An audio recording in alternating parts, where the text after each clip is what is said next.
Hello, listeners, and welcome back to the Pod Fruit, One Piece Through New Eyes. On today's episode, we will be discussing Volume 24, titled People's Dreams. Volume 24 covers chapters 217 through 226. I am the host, Michael, and with me, as always, we have our One Piece rookies, V and Dylan. Welcome back, guys. It's so good to be back in the proverbial recording booth after a little bit of a break. Very excited to be here. Very excited to sink my teeth into this new arc. Konbanwa.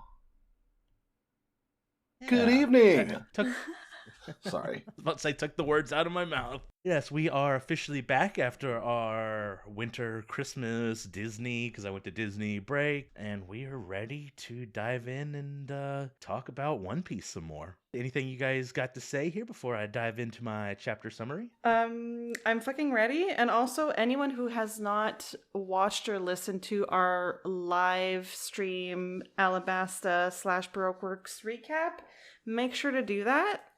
We had a lot of fun going live with our friends. We did touch on a little bit of what we will be talking about at the beginning of this volume recap. I won't say that we kind of spoiled it for ourselves, but we got a little bit of a sneak peek of what was going to come up, and we have thoughts on certain things that we will get into, but we get into it pretty significantly in the live recap. So make sure to do that if you haven't already. But that's all I have to say. Masterfully said. Thank you. Yeah, definitely check out the live stream.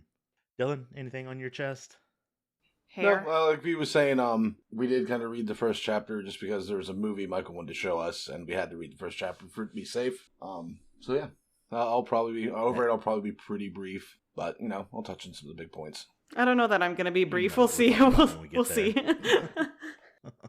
All right. And for those who may be wondering, the movie was the Baron Omatsuri movie. Decided to take some time and watch that because it's a very fun little movie. Yeah, very interesting. All right. Wow. I do want to start with a quick reminder to join us on Twitter, Instagram, and Discord for all of our latest announcements, information, and fun. On Twitter, we are at PodFruit. Instagram, it's PodFruit, and our Discord is linked in the description. We would also love it if you gave us a follow and a review. Let us know what you like or what you don't. We love feedback. So, let's begin.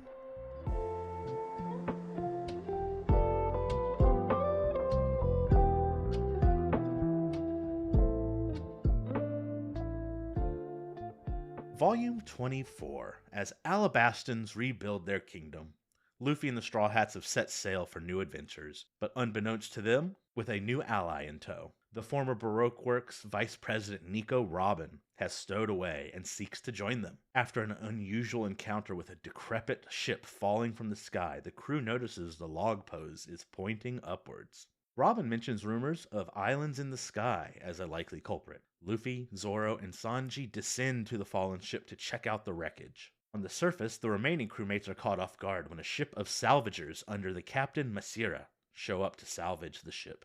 After an altercation under the water, a sea monster devours the wrecked ship but is scared away by a mysterious giant shadow. The Straw Hats take this opportunity to escape. The crew reaches Jaya, a port known for harboring all kinds of pirates. To protect the mission, Nami pleads for Zoro and Luffy to avoid confrontation. As they make their way around, the group encounters a wide variety of pirates, many of whom bully and harass the group. Meanwhile, Robin has set off alone and finds a lead on this enigmatic island in the sky. That is our summary of Volume 24. And we are going to kick things off with Dylan. Yeah, the cover story. Well, later on, Hachi's ones will get morally questionable, but this one's kind of fun. You see him drag a cart full of cooking supplies, so all to impress his gal. Okopako. And then we open up. I guess this is we're catching back up to Lady Hina in like the midst, I guess, fighting Mr. Bon Clay's pirates. What's left of them? Yeah, and then we get to see her devil fruit power in action, which is pretty cool power. Seems pretty useful. It reminds me a little bit of Luffy. In the fact that it stretches. I mean, it's not a 1-for-1, but it definitely gives Gum a little bit. Yeah.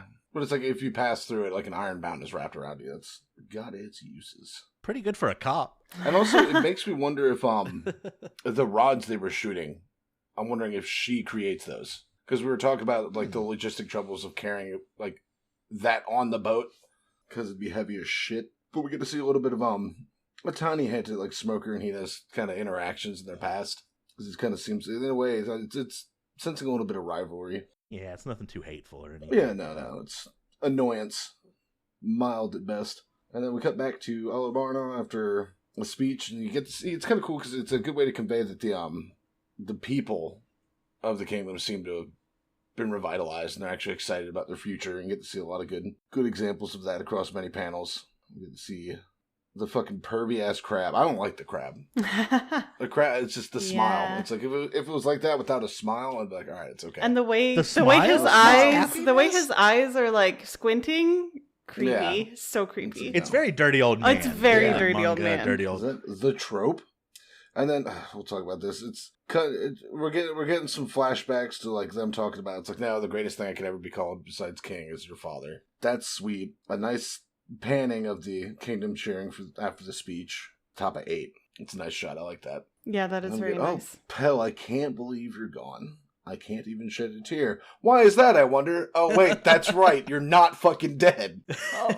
Okay, but Chaka doesn't know that, right? I feel like Oda was Certainly like, no, not. he definitely knows. He's like, there's no way my homie's dead, dude.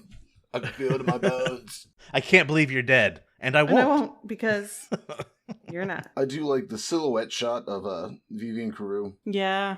Yeah. No, that's a good shot. I like that a lot. And then her getting even like them watching the escape and seeing that the Marines are after them. And she just ties her hair up there and it's like, I got a kingdom to run. Puts on sunglasses. Yeah.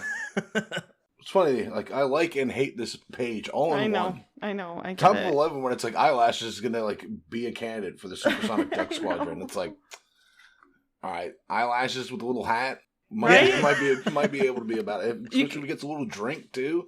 And you see like the image when you see like I think you had selected that panel actually for the recap of just the Supersonic Duck Squadron art altogether. Oh, and yeah, I'm just it's like imagining that. thing. I was like, fuck yeah. Yeah, and imagining that, and then with eyelashes, just Yeah. his long neck sticking out. That's funny. The question is, here too. what hat What do you hat? think he would have? Oh, I think he'd have a beret. Ooh. Oh, Dylan, that's And maybe so good. and maybe a cigarette too. Maybe a cigarette and a like a cigarette like on like the Cruella de Vil filter. Yeah. well, I mean, Camel cigarettes are a thing, are they not? Oh my God. Well, in yeah, that case, yeah, it needs to be yeah. like wearing fucking denim jeans and a black biker jacket, sinking the 8-ball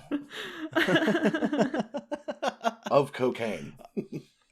Joe Camel had a lot of bad habits. I'll support his application. He can put me down as a reference. That shit makes me want to smoke. Joe Camel. That's the issue with it. Because kids are like, that's fucking rad, dude. I remember my grandma used to smoke Especially- Camels. What's the fact that you get all this shit? Like you get like I've seen some of the merchandise from like Marble too. That's like really nice like racing jackets, fucking duffel bags. It's like, good damn. stuff. It was a different time. I smoked for It was I a different smoked for time. 10 years. I wish I smoked for 10 years back in the fucking Nobody 80s. gave me anything. Right? Yeah. Like the late 80s, early 90s was like peak, I don't know, like peak time for cigarette smokers. The cancer All I got death- was secondhand smoke in the 90s.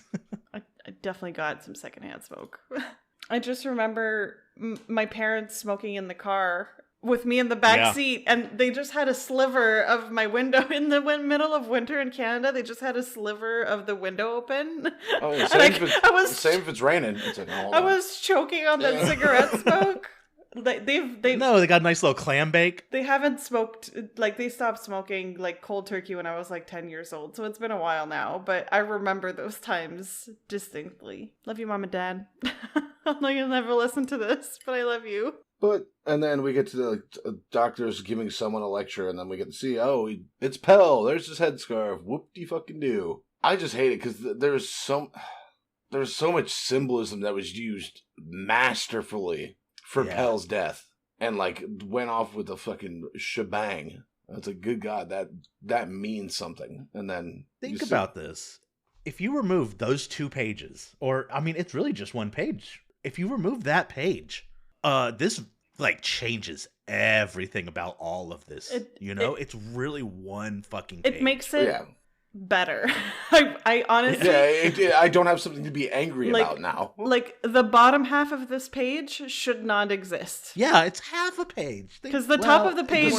cut out the middle. Yeah. The middle and the bottom. We're just going to keep eyelashes, okay? That's all. Just have a full page of eyelashes. We got a little Karu Vivi action. I'm okay with that. Right. Yeah, it's really, it's the middle of the page. It's like a third. It's like a third, if we're being scratch off the middle of the page. Just make the top panels and the bottom panels 50% larger. It has been drawn and it is in existence. And I feel like actually we did watch that episode. We ended up watching that episode. Yeah. And I feel like that moment in the episode lasts a lot longer. Even more blatantly done because he's like, oh, I don't want it.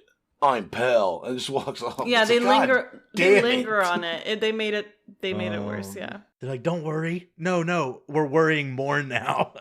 No, this is the problem. This is the issue we had.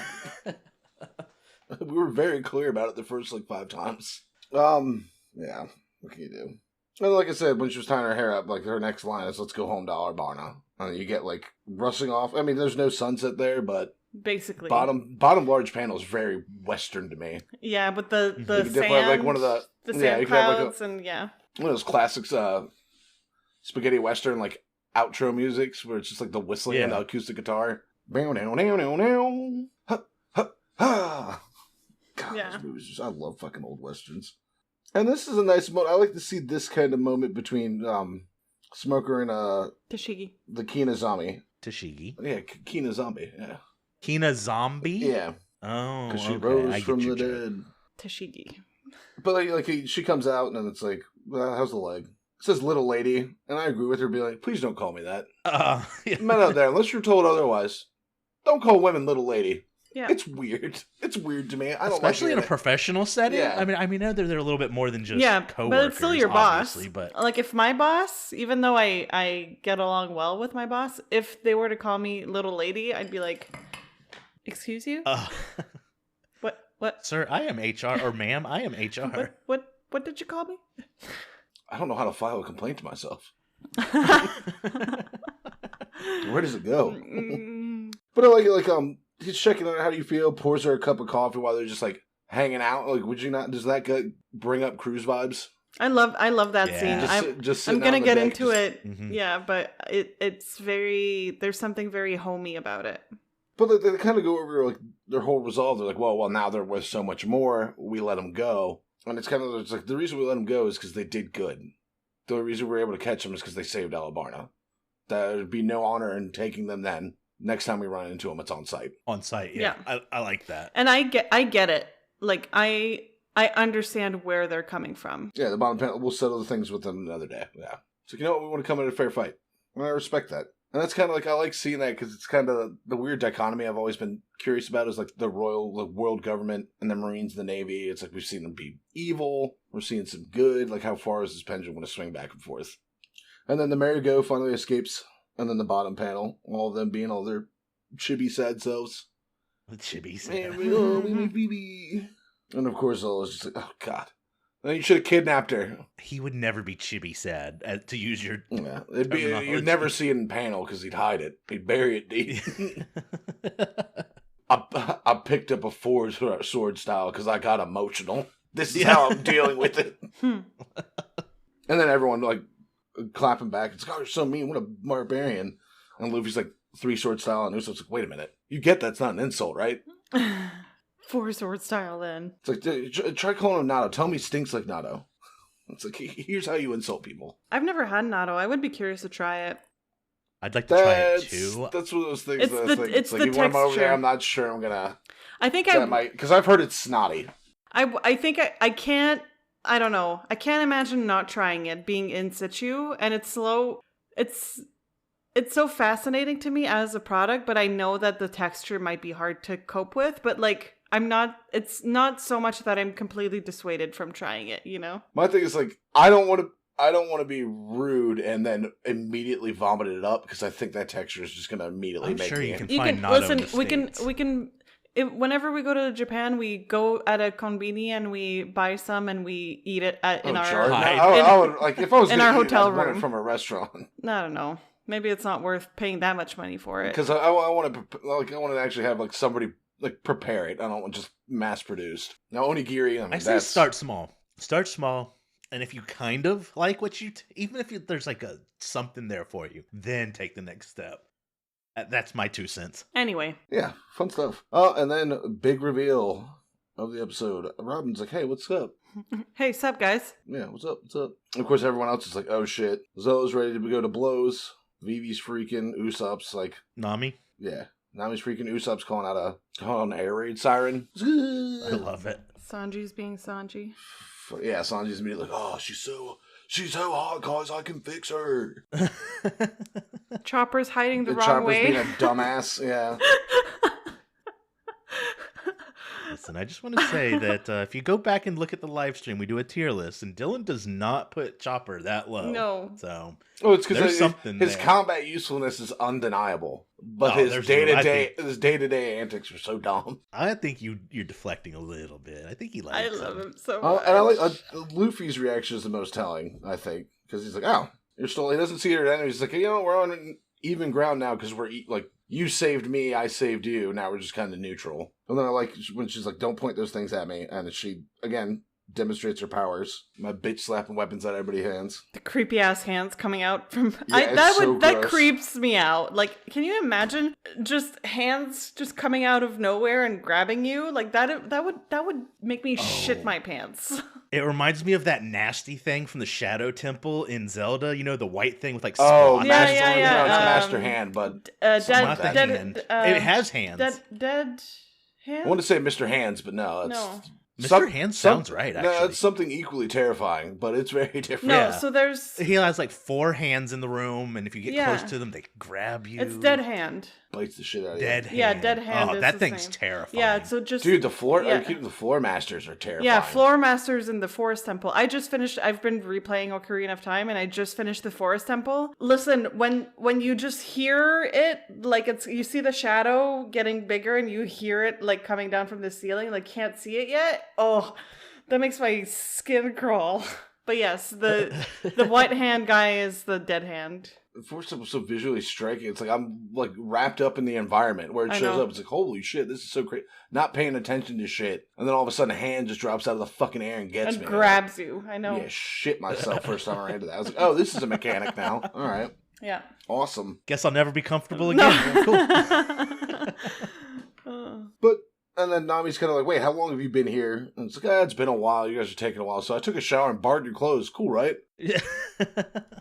Yeah, gal pals, right? Hashtag just girl things. We can have girl dinner. Where the fuck that is. Small snack. A plate of different snacks. Exactly. It's like a charcuterie board, but without spending like $30 at a restaurant. You're not wrong. But then she's kind of like, "All right, well, you did what you did. Take responsibility. I'm joining the crew." And I'll admit, I didn't read the SBS as much. But I do like the Ace. That one's cool. Yeah. I like Ace. I want to see Ace again.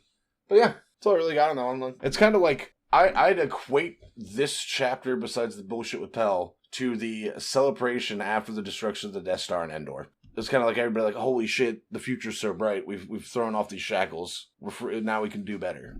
Kind of vibe. And then you got the space. Oh, no, never mind. Fucking Pello's Obi-Wan's fucking Force Ghost. He's like, "Hey, I'm dead, but I'm not." He's more alive than that. Oh no, it's Darth Vader coming back as what's his name? Who did him in Revenge of the Sith? They just cut out the original actor for Darth Vader. But that's what I got. Me? It is you, V. It's me. Okay, so It is you. First off, I can't remember where we landed with Hachi. Like, is he one of the good guys? Because he stole stuff from people. He's all right. He's vibing out here doing his best. Yeah, okay. I mean, he was with Arlong, so clearly he's not opposed to doing some degree of bad. He's morally gray. You know, like... He's got a heart of gold. Yeah. In many ways. There's this trend in like romantasy books about like morally gray characters where they have some traits that are really like good guy coded and some other traits that are you're a fucking psycho, and apparently women He's such a good guy, but he like would me do things to me. Get really excited about stuff like that because we're weird anyway. So I guess So he helps old ladies against the street, and I definitely can tell he's into choking. But no, like Hachi, it's funny because like I'm gonna abstain from making a comment. I think Hachi is doesn't really have malicious intent. I think with the Arlong thing, it's just like he was kind of following along with his people. Yeah, he was the it's goodest. Like, I'm a fish person, you're a fish person. He was the goodest of the bad guys in that without situation. question, he helped Zolo. Yeah, exactly. He's like, oh, you need a ride? Yeah, I got you, buddy. Come on. Yeah, more to come. I like him. More to come. I'm still ambiguous. There's some things that I like. But... Yeah, well, we're gonna get into that later. But yeah, so getting into the chapter proper, turns out Lady Hina has some devil fruit powers, and there are those of the bind fruit. Kinky. I mean, yeah. I gotta say, it's the kinkiest fruit we've seen. I think. And you know what? I'm okay with that. She's still. I still have thoughts about her. Just. I don't know. It still creeps me out that she refers to herself in third person. I don't know that I'll ever be able to get over that. But like, for example, her stance and her like the energy that she projects on page 3, like the way that she's sat, like she's giving big dick energy. And I kind of love it. Yeah. But she doesn't sit cross-legged because she doesn't want to crush her balls. Yeah, exactly. Because they're huge. Because they're fucking massive.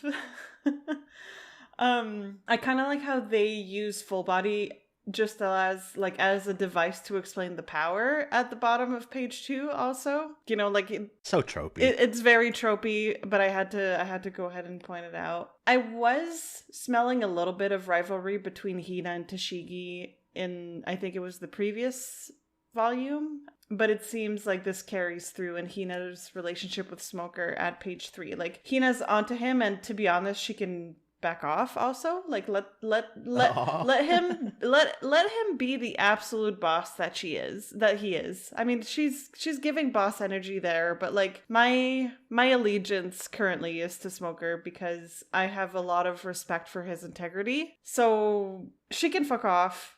But she looks good, but she can fuck off. Anyway. Yeah. She looks good until she talks. Well, hold on. That's actually... let's roll that one back. That comes off a certain way that I don't like. It does. I didn't even think about it like that. But it went out and I was like, shit. Misogyny. Yum, yum, yum, yum. Misogyny. Massage my knee? I mean... No, I swear, it's the first person. It's the third person thing, I swear. No, I get that. I'm right there with you. It's not because she has opinions. Dylan knows better. He hangs out with a girl that has a lot of opinions on him almost daily basis. If anything, I would be the one making the sandwiches. Sorry, it's an old incel joke. I don't mind making a sandwich. Just first of all, don't tell me what to do. Rule number 1: don't tell me what to do. You gotta leave things around the house that makes V want to make this. Exactly. Just like toaster oven's preheated. There's a loaf of bread all over the Also, place. I gotta say, a little...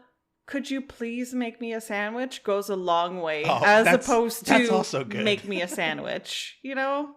If you ask nicely. Anyway, yeah, so over the next few pages after that, we see the people of Alabasta mobilizing and slowly starting to rebuild. They've been inspired by what happened, and it shows, and I'm happy to see them try to make the best of a really shitty situation, and now they're out of it, right? Now it's the dawn after the night, and I have nothing but the best wishes for them. And I am hoping that we kind of have not flashbacks, but I don't expect that we'll be spending as much time in Alabasta anymore, but I am hoping that we have snapshots in the future as to kind of what happens there. Okay, so I'll just read you guys my notes verbatim. That was the first moment, that was the moment of realization of the Pell thing, okay?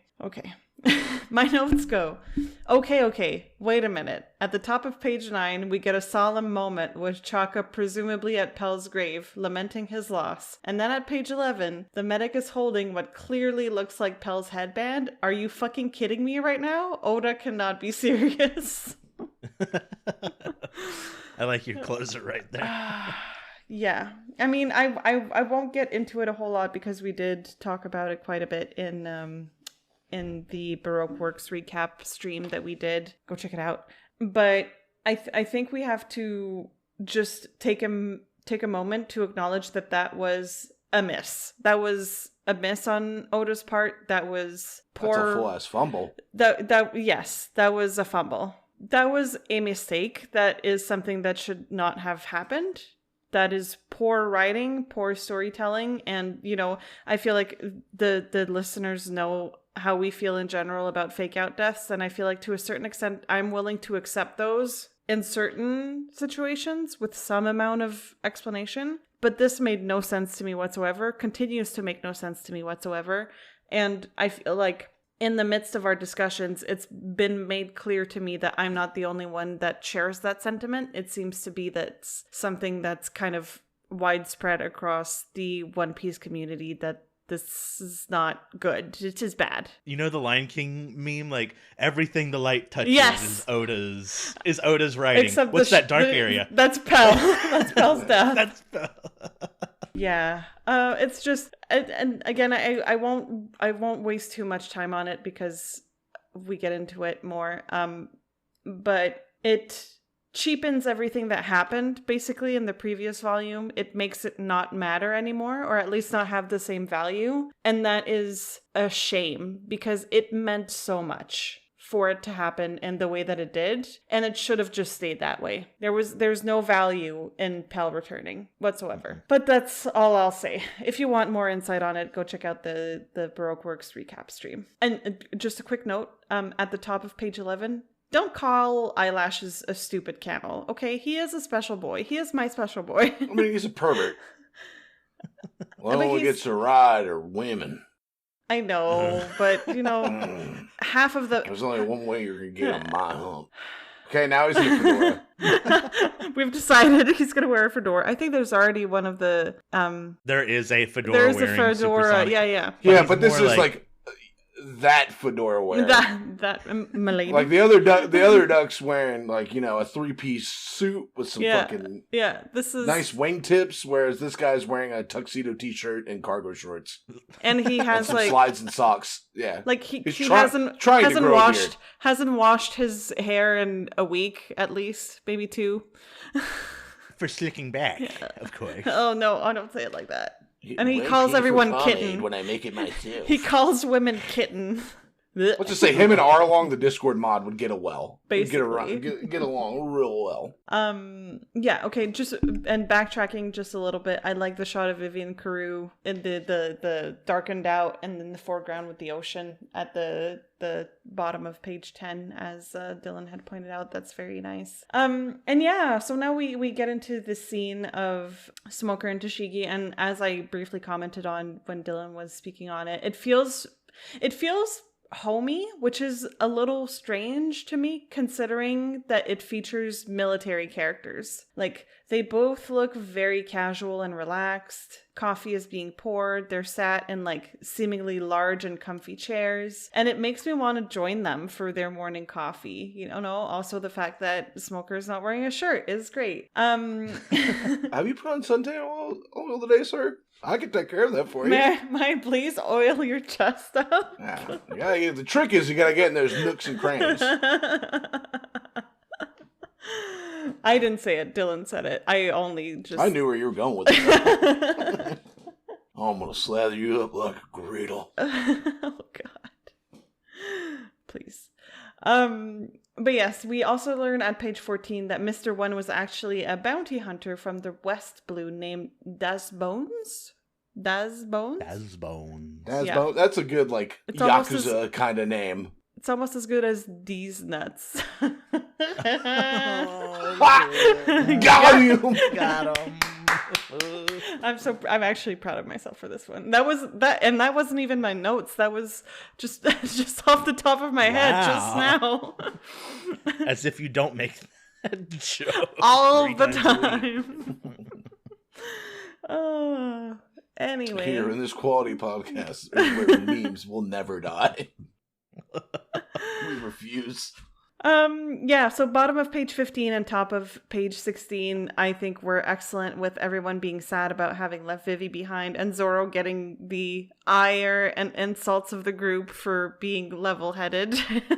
And you know, there she is, the one, the only Nico Robin. It was really great to see everyone's reaction to realizing that she's on the ship at page 17. And that explains the title of this chapter, Stowaway. And to be honest, I had an inkling that the title would be related to her, and I'm kind of proud of myself for putting the pieces together. I also love just how casual she is about this whole thing, and to be honest, that's a character trait that, you know, throughout this volume, I'm learning to like about her, is her kind of generally relaxed and casual attitude to things. I think it's nice to have another character that is more level-headed like Zoro is, because we're kind of missing that right now in the crew. Yeah. But yeah, everyone is up in arms. Usopp is freaking out. Nami's pissed off. Sanji, as per usual, is a fucking simp. Meanwhile, she's just like pulling out a chair, unfolding it, and she's only paying attention to Luffy as she explains why she's there. And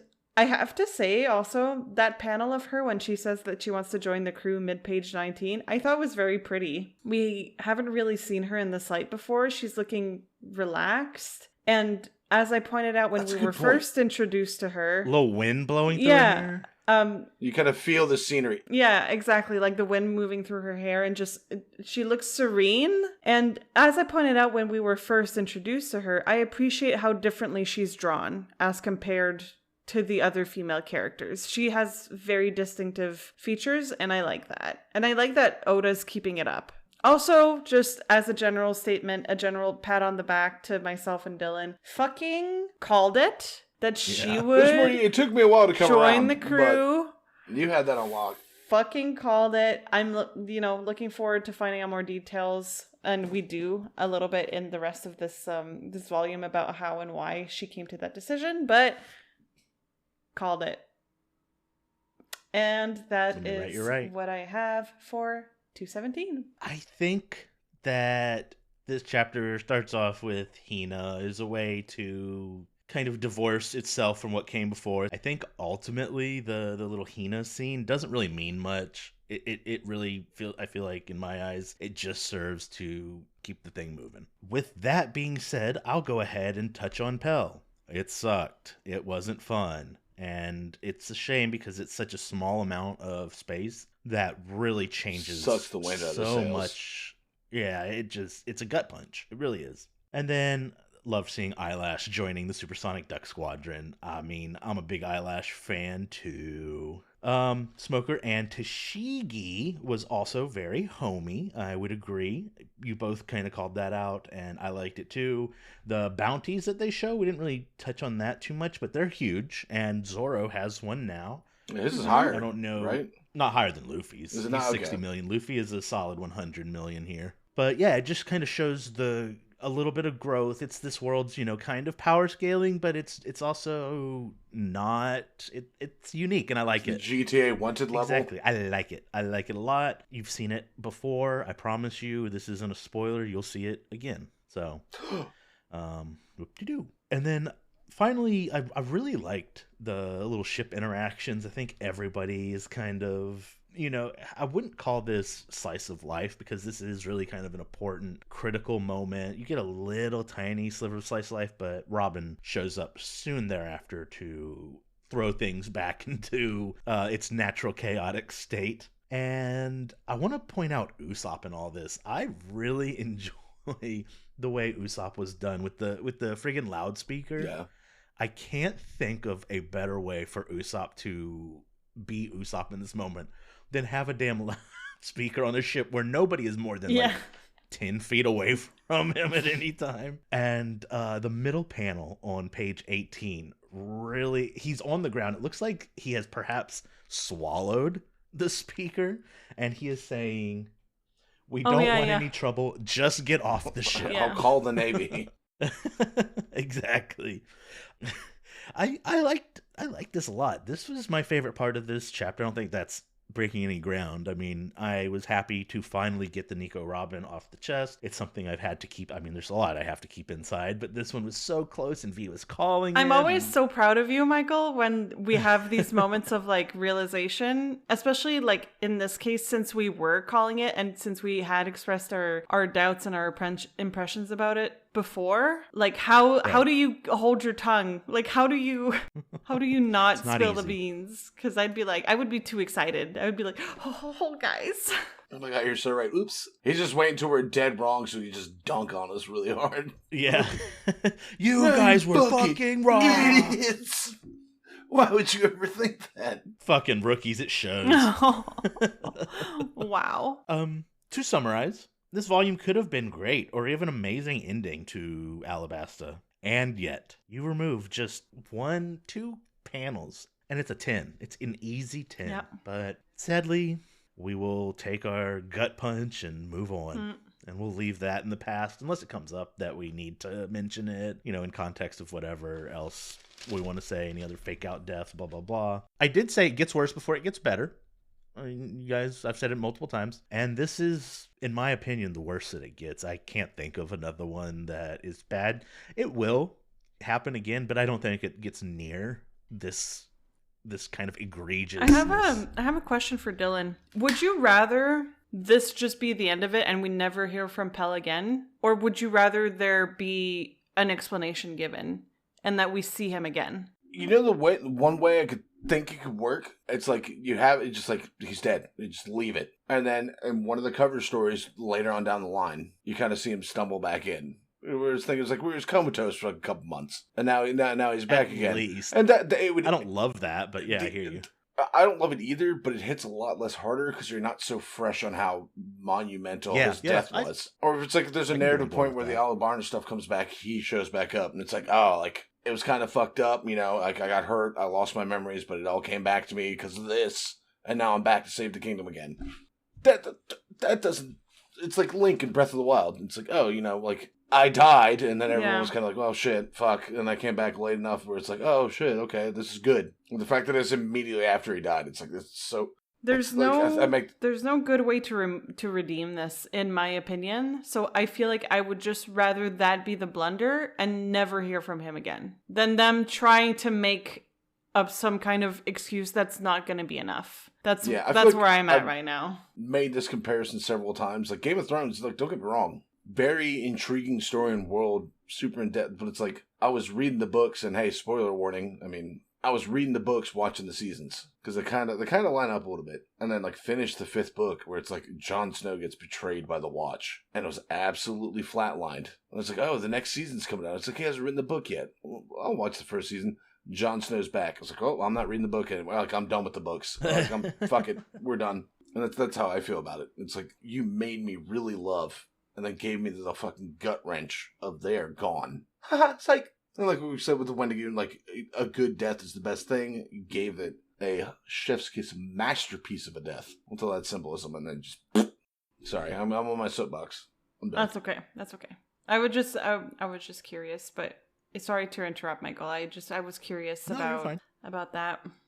I won't ask you because you probably know. I mean, if you want to know, I'll tell you. But you have to insist. I don't want to know. Okay. I won't insist. You said that's the worst before. It's like you were always saying the fake out, the fake out deaths. You're like, it's gonna get worse before it gets better. Yeah, but that doesn't mean that there's not potentially a resolution to that. Yeah. Anyway, I was under the impression that Pell was. Yeah, Pell is. That gives me a lot of hope. 218's V. Alrighty. So, yeah, I have to say, intro image story, as much as I love takoyaki, and I do love takoyaki, I'm excited to try it. Yummy little morsels of warm dough with a little bit of octopus in the middle, and they taste so salty and yummy. It is weird to me that an octopus man would be selling, and maybe even eating takoyaki. Although, but look at, like, this picture, like looking at him, this motherfucker is perfect to be a street vendor. Oh yeah, Like, yeah, for sure. This guy's gonna have like a ramen cart or something where he's just. He looks the part, but maybe it wouldn't. Maybe it shouldn't be a takoyaki stand. Exactly. Maybe it shouldn't be. I don't know. Maybe his children. Who knows? We have no clue. We have no clue how deep this goes. And I'm. Well, he killed the giant octopus. I'm assuming that's what it from was when he killed that giant octopus. Yeah. Okay. Yeah. But still, it's weird. It's weird. But he looks so happy doing it. He looks like he's thriving, like he's in his element. Like Dylan said, he looks like he would be a good street vendor, but maybe you could do not ramen takoyaki. and not kill, your kind. Yeah. The flashback that spans over pages 2 to 7, I think was really good. We were overdue for an explanation about both Luffy and Robin's survival to the collapse of the building. And I also like that we're getting a glimpse of her motivation and reason to have joined Crocodile in the first place. So yeah, it's funny. In my notes at the time were she's a bit of an archaeologist, this one. And we do end up finding out that she's actually an archaeologist. And I like that a lot because I feel like her know-how can definitely come in handy on the ship. We already have knowledge within the crewmates that spans over different areas of expertise, and to have that archaeology background, I think, is going to be super useful. Yeah, so quick panel shout outs for this section. I really loved the top of page 6. It's good to see her be emotional and vulnerable, as she says, too many obstacles stood between me and my dreams. I think many people can relate to having to grieve the loss of a dream, and we don't see her be emotional very much. And as I was pointing out in the previous chapter, she is usually one of the more level-headed characters in the story, but it's good to see that vulnerability and that emotion coming through. And then the bottom of page 7, classic Luffy, just scooping her up without her permission, forcing her to survive against her will, and just being a brat by saying, why should I listen to you? Like, shut up. But anyway, I think I think that's I think right now it might be a little bit of a sore spot for her, but I think she's gonna get over it. Yes, so love the middle panel of page 8. Nico, Robin, and Luffy are so matter-of-fact about her joining the crew, and everyone else, save for Sanji, is like, what the fuck, dude? After Luffy agrees to it. And then, yeah, at the top of page 9, that's where it's confirmed that she is an archaeologist, or was an archaeologist. And, okay, we saw that scene in the episode, and I freaking loved it. All of page 9 reads like a job interview, and Usopp is the HR representative. Like, yeah. I think at first I wasn't sure about it, but then in retrospect, I feel like he is so well suited for that job. Yeah, he's kind of the only realist besides great. Nami. Yeah, he is. I mean, even Nami's kind of extraordinary. Yeah, and I think it was pointed out at a certain point during the live stream where he's very human. Like he's not an extraordinary character. He doesn't have special powers or special motivations for that matter. Like, he left Syrup Village after Luffy was there, and that's it. He has, he kind of got ran out of town, or I mean, to an extent. Well, yeah. They ended up loving him. Yeah, but he served his time there. Yeah. You're right. I'm agreeing with you. So yeah, I appreciate that he kind of stepped into that role for that particular duty, so to speak. And I like how she replies assassination with a little heart to Usopp asking her what's her specialty. She's like, assassination? Heart. We can see that she knows how to make herself liked, but Zoro remains skeptical, which, fair. If anyone was to remain skeptical, it would be him. Always question everything around you, in my opinion. Bon Clay was dicey at first. Yeah. And it's good to second guess, and it's good to keep an open mind as to what people are capable of. Top panel of page 12 was really funny, with Nico's hands making antlers on Luffy's head and the boys absolutely fucking losing it. That was hilarious. The beady eyes. Yeah. What's also kind of like, I don't know how that happens, but it's just kind of sweet, like when she's kind of like messing with him while she's talking to him, like tickling him and shit. Yeah, like she's having fun. Weird, she's getting the vibe. she's softening a little, or I don't know if she's trying to appease them or if she's trying to, like I said, I feel like she knows how to make herself liked. To what extent that is genuine, I'm not entirely sure, but I'm going to give her the benefit of the doubt is where I'm at right now at this juncture. Okay, yes. Okay. Pages 14 and 15 were magnificent.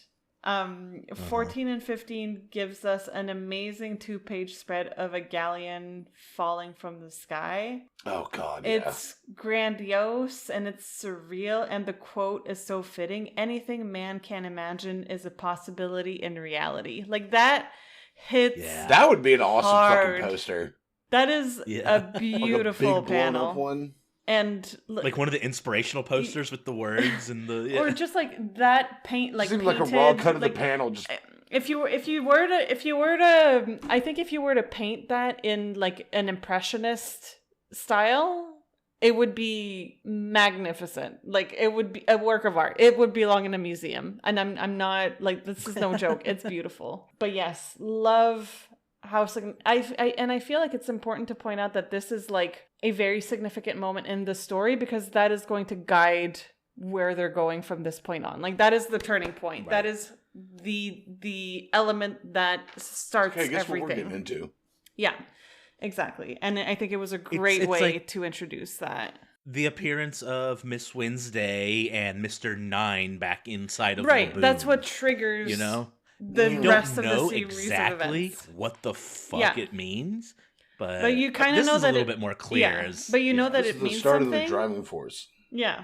So Oda did a great job with this one. Absolutely fucking botched it.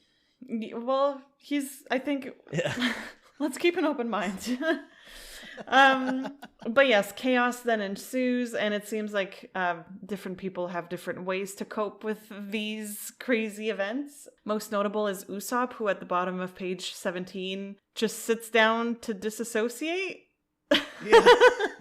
He's just like, don't worry, just relax and close your eyes, then slowly open them. See, it's a nice, peaceful morning. Oh God, never mind. This is a living hell and I'm stuck. I just thought it was so funny because I was like, I feel like I can relate to that. And you know what? Right. Maybe this is when Usopp starts, like, or where I start warming up to Usopp, is how relatable he can be. So a first step in that direction for me, I think. Love that. And he is then quickly brought back to reality when a fucking skull lands right in front of him at the top of page 18. Oh yeah, ships have people on them, don't they? That'll fucking do it. Concept. Yeah. And then page 19, I guess we get a little bit of an explanation as to why the name of this new arc is Skypiea. Sky Islands.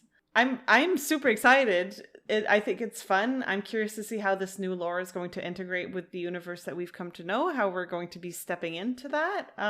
This to me is very promising. I like that it implies an element of whimsy that I'm very curious to fall into. And also, and I know this was written way before, but it also is a little bit reminiscent of Tears of the Kingdom, Zelda Tears of the Kingdom, with the Sky Islands. Fair. So I'm looking, because when I think of Sky Islands, that's where my mind goes, and I'm looking forward to see how that compares. But yeah, very, very exciting. I think that second chapter of this volume was a really good way to just like say, hey, we're starting something new now. And then I had something about the SBSs.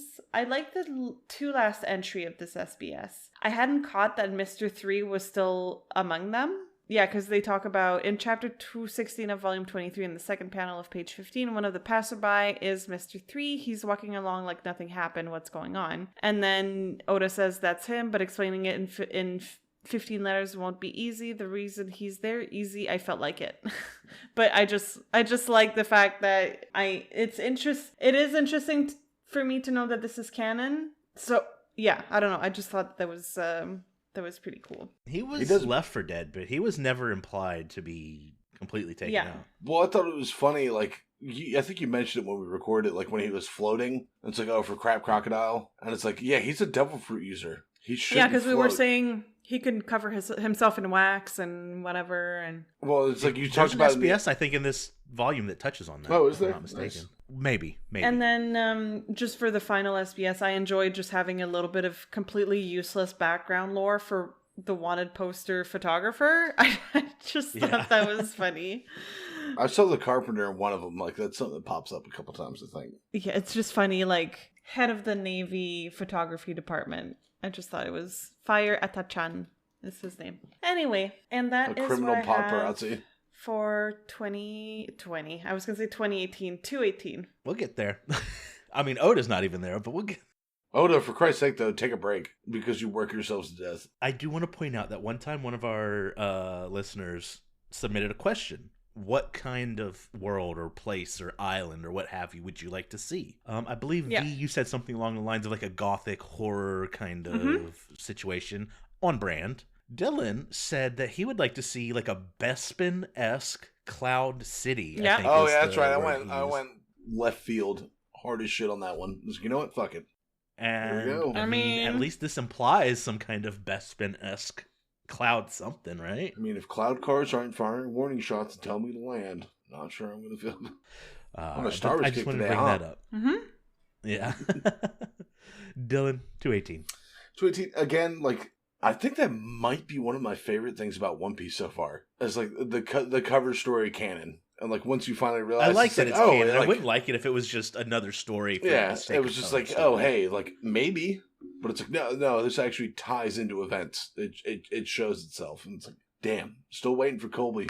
Still waiting to see him and Garp come back. That's Some gotta of these happen. will have a longer term payoff than you can probably imagine at this point. I'm assuming that's Colby, Helmeppo, and Garp is going to be really. I down won't the say line. for sure, but I will say that there are some that are more immediate, and there are others that Slow burn. there's one that's somewhat recent. I'm not going to give you an exact time that we just like within the past 3 years kind of got some kind of payoff. Oh. So just so you have some frame of reference. Okay. Hopefully it's not Colby. Many of Hopefully them. it's not Colby and Helmeppo because I really want to see them again. But like the moral ambiguity of like takoyaki, it's like it's octopus. Sometimes it's your own friends. Yeah. Well, the thing is, if I run out of product, I can just cut off my arm. It'll grow back. I don't know. I don't know enough about octopuses. It's like a worm, right? You cut it in half. It's just two different worms. I think you're onto something here, Dylan. It's free real estate. It's free food. It's free real estate. But it's like seeing this. It's like, dude, if there was like an anime that was just Hachi doing like some Studio Ghibli-esque, Delicious in Dungeon. I brought it up before. Watch it, please. Fucking amazing. Style cooking shit of like just like Hachi running a food stall. I would watch that. I'd watch the shit out of it, yeah. And then like every now and then like someone like Sanji or Red Shoe Chef shows up. It's like, oh, there's a local cooking tournament. And these guys showed up for it. Super fun. But then again, like the explanation of the flashback. And it's crazy. One thing I took away from is Robin's like, oh, it's the super weapon you're looking for. There's nothing about it. It's just the history. And after everything's resolved, the king being like, why did you lie? So there was some kind of super weapon. And Robin was just like, I don't care about that. That wasn't her prerogative. Yeah, her thing is like, if I can connect all these dots, I'll understand the true history of the world. And it's crazy. It's like you hear the Poneglyph and you think it's just an Alabasta thing. When it's like, oh no, there's several. Which again, it ties more into like the Grand. We're seeing so much. You cut out. It ties into what? A bunch of crazy shit of the Grand Line. Oh yeah. And it's like kind of making me think. It's like, all right, Grand Line's super crazy. Does every island in the Grand Line have a Poneglyph? Maybe, maybe not. Who knows? Good world building. But the thing is, like she mentioned before, it's like, hey, you know what you did to me, and then we get to see what it is. It's just like, I would just rather die. And he was like, fuck you, deal with it. She saved him. I think V pointed it out. Yeah, she saved him first, and I think that's the whole reason, like, he was just, like, not bothered by her showing up. Yeah. It's like, no, you cared enough to save me, and I cared enough to save you. Well, what's up? What's the deal? Like, we're clearly not terrible people here. Yeah, we're not enemies. And then she's like, well, you made me live. I don't have anywhere else to go now, so I'm your responsibility. Everybody's like, what the fuck? Except for Sanji. She's like, yay! We go through the job interview thing, which is really fun. I love in the background the whole time is her just, like, kind of fucking around with Luffy and Chopper. To me, it's like 10 pretty much shows up. It's basically like she's jingling keys at a toddler. And they're fucking all about it. On that same note, like the middle of 10, it's like you kind of see like the sincere happiness she has from just kind of like essentially playing with the toddlers of the crew. Because Chopper and Luffy, yes. Chopper Luffy, and Luffy, kinda. well, I see it. Nami being able to like, money, and she's like, money, please. And then you get to see like Sanji at his ultimate fucking simp form. I love the middle of 11 just dancing around. It's like, I made you a snack. And he's like reciting a fucking gushy ass fucking love poem the whole way. Ugh. And Zolo's even like looking at Usopp because Usopp's like, oh fuck, what a simp. Like, not a chance. And like Zolo's like, yeah, well, I guess it's up to you and me. And Usopp's like, what a bunch of pushovers, and then immediately cuts to Luffy with the hat. He's like, I'm Chopper. And he's like, that's fucking great, dude. Fucking this chick's alright, dude. Let's go. And then again, the amazing 2-page shot of the galleon falling. And the quote is really heavy too. Anything man can imagine is a possibility in reality. That's fun. I don't know if Willie Cameron's a real... They're not. Don't Google it. Scientist? What the fuck is that? You don't know what a physicist is? Oh, okay, yeah, I can't read. Anyways. Science. Yeah, that's why I like manga. Listen, it's he got tried, pictures. okay? I can figure it out. You did good, Dylan. It's just everyone's realization about it. Niku's the one who doesn't seem like super freaked out about it, though. She seems surprised, but not Yeah, she's shocked. She's Like- more like caught off guard, not like, how is that possible? Well, because she's Right. the one that ends up talking. Yeah, she's the one that ends up talking about how it's something that she's heard of before, I think, at some point. Yeah, and then everybody's kind of like, all right, we need to get the stations. And I was like, hold the rudder. Zolo's admittedly like, what the fuck's that gonna do? What will that do? You see how big this... keep you straight. Right. It's like... Maybe they're at the right heading. Well, the issue is, at the point from what we see, unless the perspective's off and you're kind of like to like the right or left of it a good bit, doesn't matter. You're not going to be able to change course and make enough headway to dodge it. And then I do like the realization, like, wow, what's going on? That's fucking weird. And then like Nami's like, the log post, it's broken. It's pointing straight up. And then that's when Nico kind of hits us with the knowledge, which is weird because later on, it's like, I will admit, this ends up becoming a very interesting narrative point. That she knows, or that it exists at all? Well, her logic behind it, it's like, no, it's not broken. It's like, we've locked in on a magnetic field. The only thing it could mean is there is an island above us, because that's how a log post works. It does come up later in the volume, but actually, that just reminded me. I do believe there is a log pose reference in Delicious to Dungeon. Oh, really? Because he pulls out his compass. He's like, my compass is on the fritz. I'm not getting any readings. And it's a sphere. It's a glass sphere with the needle in it. And I was like, that looks like a log pose. But yeah, it's kind of a cool reveal, and it does get brought up later, but good chapter. So I thought the opening flashback was actually very interesting and much needed after she just kind of shows up on the ship. It kind of explains why. Yeah, it gives you what you really need at this point. An illumination of her goals, her background to an extent, why she feels like she needs to stow away on their ship. I thought it was well explained, and it felt good. It didn't feel ham-fisted or forced or anything like that. I also love the idea of like a shadow archaeologist, just as an archetype of character. That is interesting to me. It's very cool vibe. I also thought that Usopp taking on that HR role V was pretty funny. And then the top of 12, Luffy as Chopper. This is going to feel weird saying this, but that is one of my all-time favorite, just like little... I was just about to It's a great moment. Peak One Piece. It's honestly a great moment. I have that picture buried in my photo reel in my phone. Oh. You're going to get that as a tattoo on your left buttocks? Oh, I already got one Luffy on me, though. Well, if you're going to get that as a tattoo, that's a good idea. That's a butt cheek tattoo. Yeah, and then, just the group kind of trying to come to terms with this, I thought was very wholesome. Zoro obviously isn't buying in, and I don't think in this volume we see him buy in at all. So, you gotta stay sharp. But page 11, it's Usopp and Zoro just kind of commenting on the situation. Zoro says, and there goes Sanji. Usopp says he never had a chance. He was gone the second she showed up. Come on. Well, it's a good thing. It shows how much the crew knows each other. Oh yeah. Yeah, exactly. It's a good crew. Eventually, dynamic. every group of friends falls into those tropes, and it's funny because we'll talk about whenever we play the Jackbox game role models, that's what happens. All of us now in our group of friends has tropes associated with them, and I low key we play into those tropes pretty often. That's the basis for our friendship is roasting each other. Yeah. The ship falling, the 2-pager, amazing. And then I think the big ultimate reveal of an island in the sky is really interesting way to leave you wanting more. To summarize, this was more like it. From the last chapter, the only thing bad about it was the Pell thing, and it was very bad. But this was more like it. A more proper introduction to Robin, who comes on strong. I think that she is really endearing herself, not just to the crew, but to the reader. I liked her kind of opening up a little bit, and I think it was done well. The crew dynamics were funny, they were fun and interesting. And then, of course, the Sky Island ship falling from the sky is kind of a blindside, I think, based on a lot of what we've seen. But even seeing Skypiea in the chapter or the volume, like, cover pages, it lets you know the arc name, which is why you kind of have an idea, and then this kind of confirms it. So yeah, this was a really good chapter, and I think it really sets things up well, and not just the Skypiea stuff, but Robin too. So chapter 219 is Dylan. Oh, Kalidokali. We get the unfortunate image of man who's been rejected by somebody. It's like, oh no, like I'll cook for her and she'll see. No, she doesn't like you, man. Yeah, brother, move on. She shot like, ain't worth your time, brother.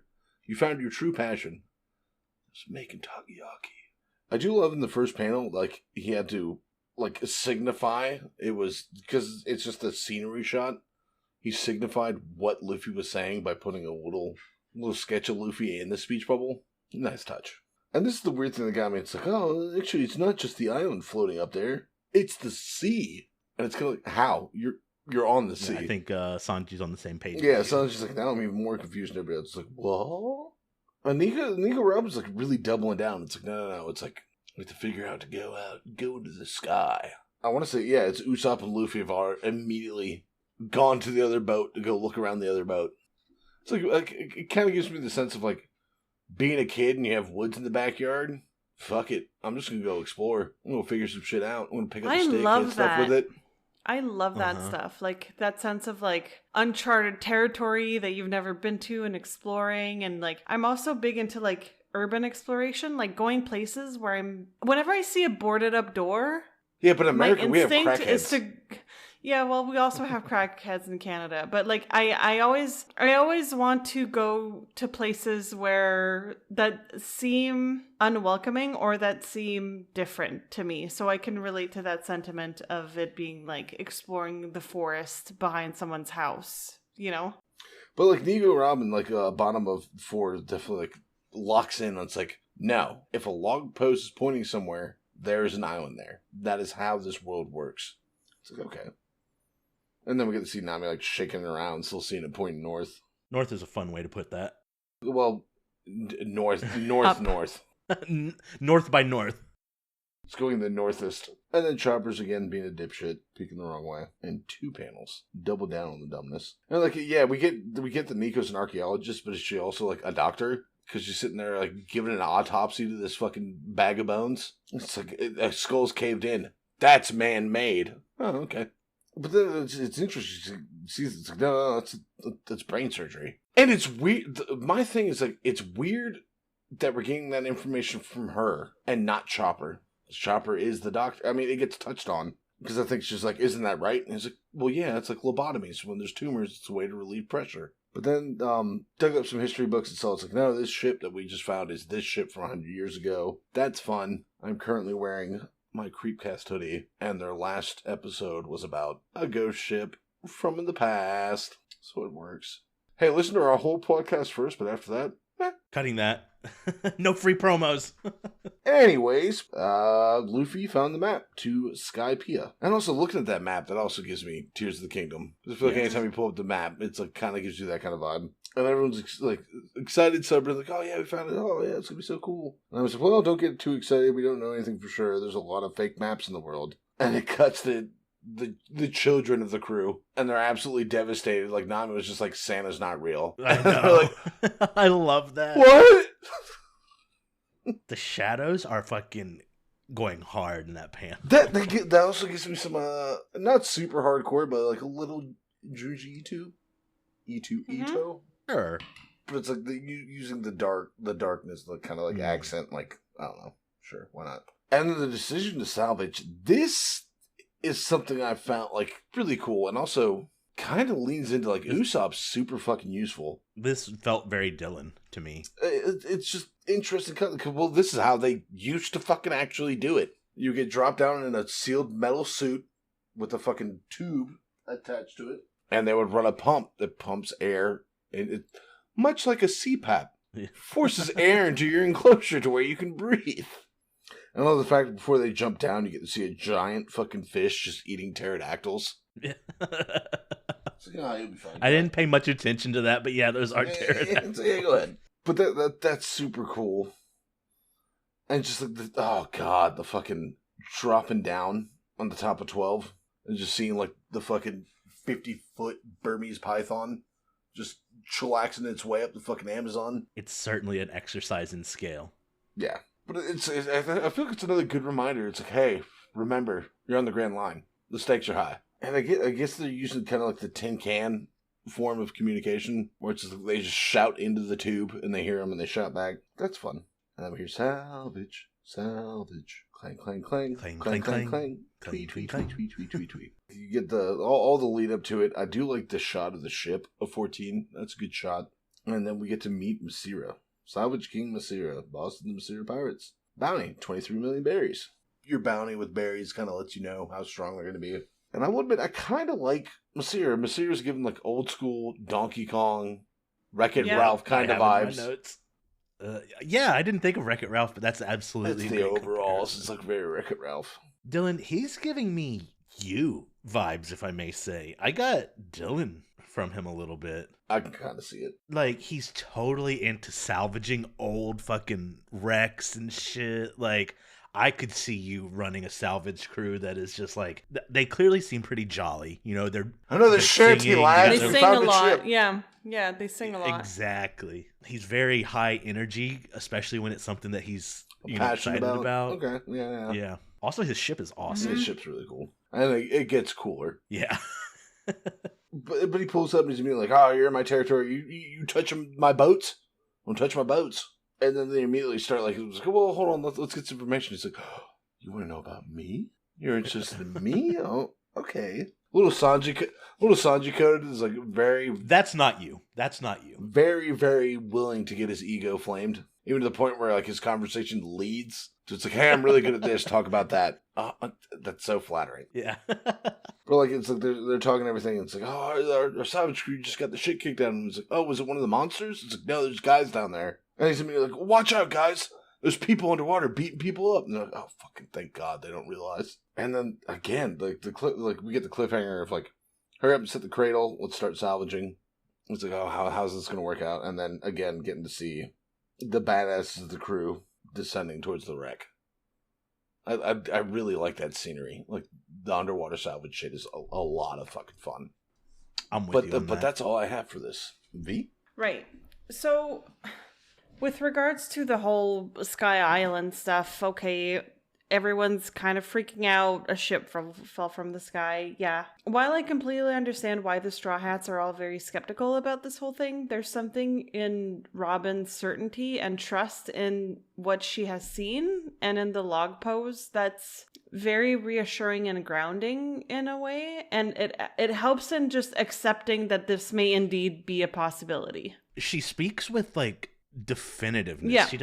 She doesn't leave a whole lot to maybes. She says this is that, and if she needs, some backup, like she called the chopper, like, right, Doctor? Right. I appreciate this. Oh, I forgot the word I was going for. Assertive. She's assertive in a way in her beliefs and very much relies on what she can observe. And right now, this is what she is observing, and she is choosing to believe in it until proven otherwise. She also comes across as a reasonable person in that if she were to be proven otherwise, she would accept that as the new reality. But she's very factual and just, this is what I'm seeing and observing, and therefore I'm entertaining the thought that it might exist, And I like that instead, and I feel like that it checks out in terms of the kind of character she is, and not letting emotion or shock get in the way.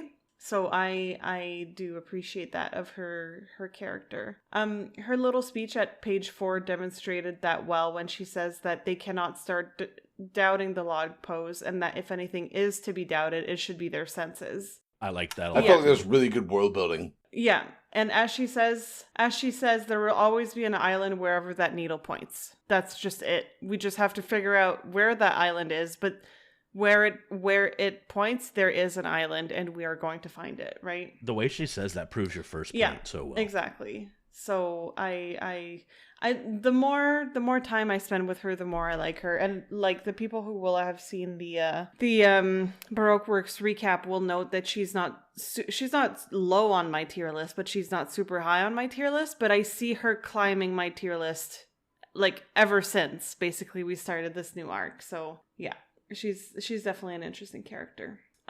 Pages 5 and 6 to me were a great opportunity to introduce her knowledge and how useful it can be to the Straw Hats with kind of her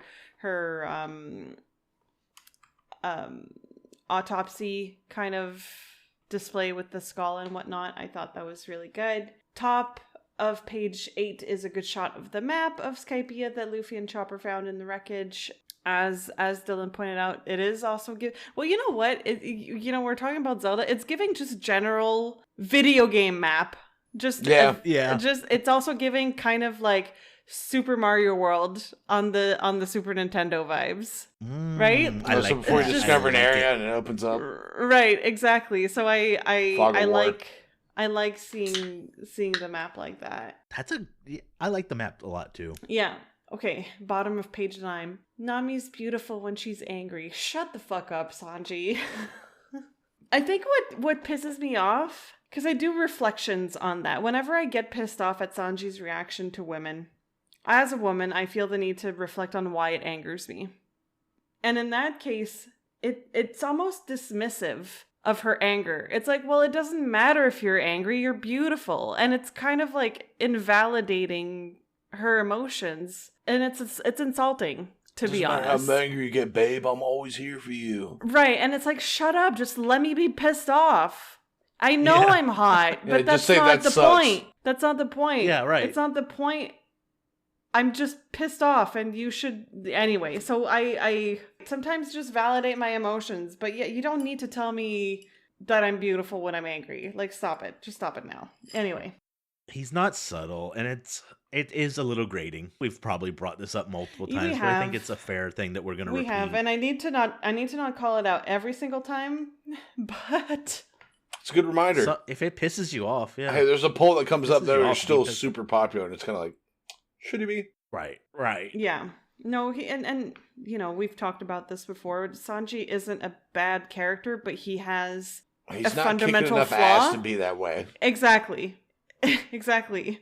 If he were to be kicking more ass, maybe that kind of behavior would be not necessarily justified, but excusable. But now, anyway, it's fine. We don't need to get into it, but it's just do better. Do better, Sanji. Better, Sanji. The scuba suits made out of barrels was fucking hilarious. Special shout out to Luffy's. That's 2 barrels so that he's less exposed to water. I thought that was very clever. And he has I guess they all have gloves on. I was about to say, and he has gloves on. Yeah, but his legs are covered, whereas the others aren't. And I was like, that checks out. Because last time he was submerged in water was in our long park, I think, or in a significant way, and they had to keep his head out. Yep. The panel at the top of page 12 was really good, as we see the snake-infested water from the top down and the barrels hanging from the ropes. That was such a good shot. Just very interesting perspective. Again, Oda does that really well. It's not something you would necessarily think. It gives you it gives you that feeling of them actually being dropped into this abyss that is just filled with dangers and threats, and it gives that sense of depth also because it's from the perspective of the rope. Anyway, I thought it was very, very cleverly drawn.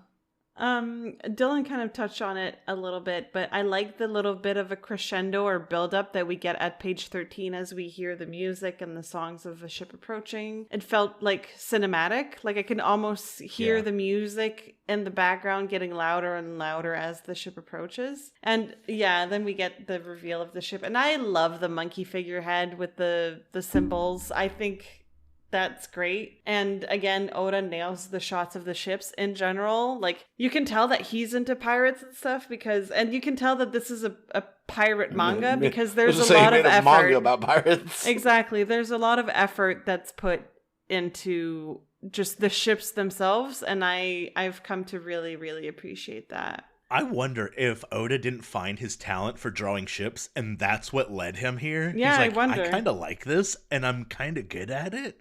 Because I haven't Let me expand on do that. Yeah. Yeah. It's also giving a little bit like Pirates of the Caribbean. There was a lot of music also in the Pirates of the Caribbean and yeah. Great music. And Gladiator too, because it's the same. Yes, right. No, Gladiator 1. Well, Gladiator as well. Oh. So I'll make that distinction. Yes. That's a thing now. I'll make that distinction. Yeah.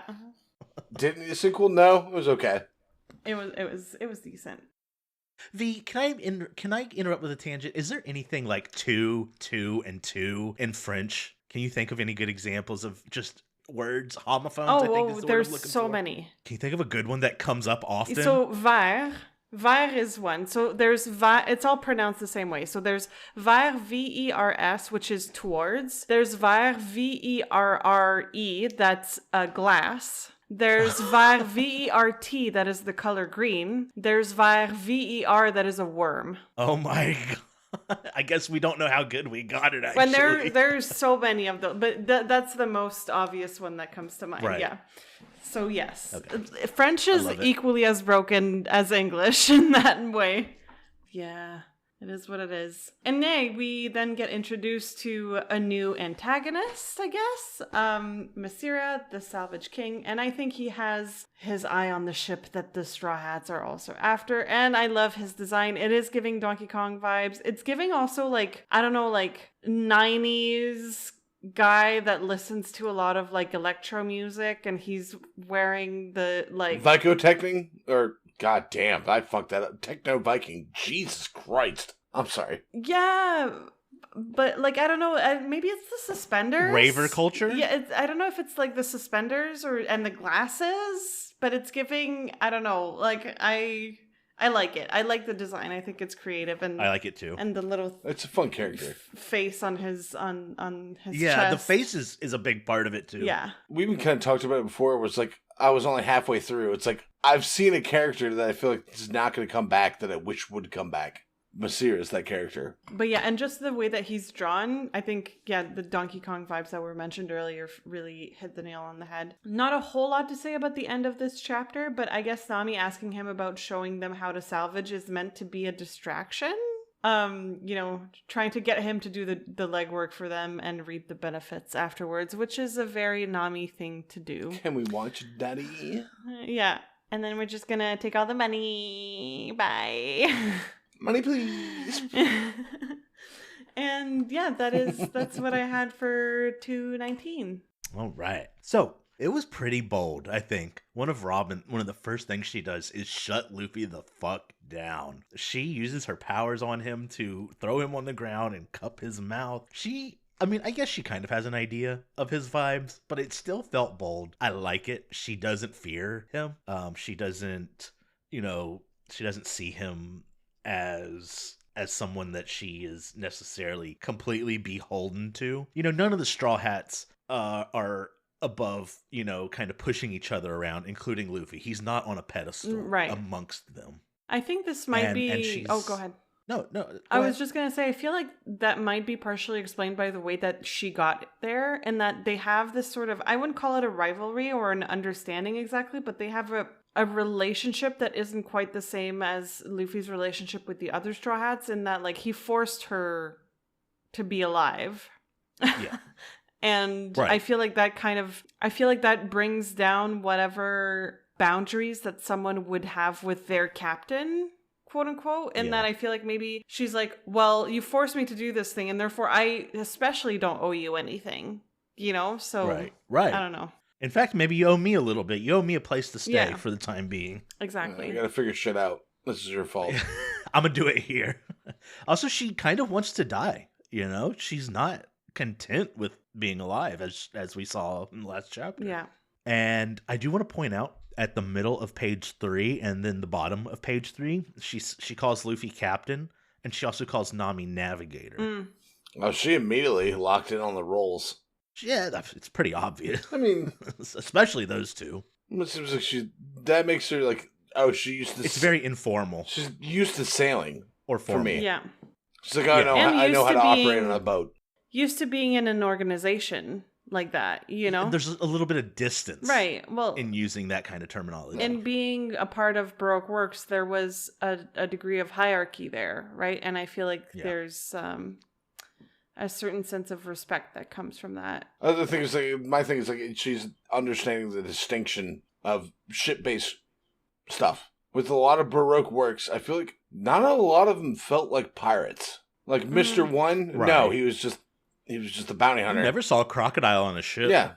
Whereas like she's like, no, there's the navigator, there's the captain, there's this guy. Like she understands how life on a ship works. She said in her own words, this isn't a spoiler or anything, that she's been around. She's had to fight to survive. She's been, yeah. I love her bit of archaeology in this moment. It's so cool. It is, again, expanding on the character. You need this. You need to, get this character. And I think it's done in a natural and interesting way. Thought that was cool. And then I do want to, it's already been shouted out, but page 9 with the dark lines and Nami absolutely crushing the idiot trio, we'll call them. Yeah. They're, what? Like Dylan said, Santa's not real. And then, I don't feel like I have a whole lot novel to say. Liked Masira, liked the ship. Definitely pointed out the Donkey Kong vibes that was present straight from the get-go. And I also liked his kind of like forced flattery. That's that was funny. Yeah. Mm-hmm. Yeah.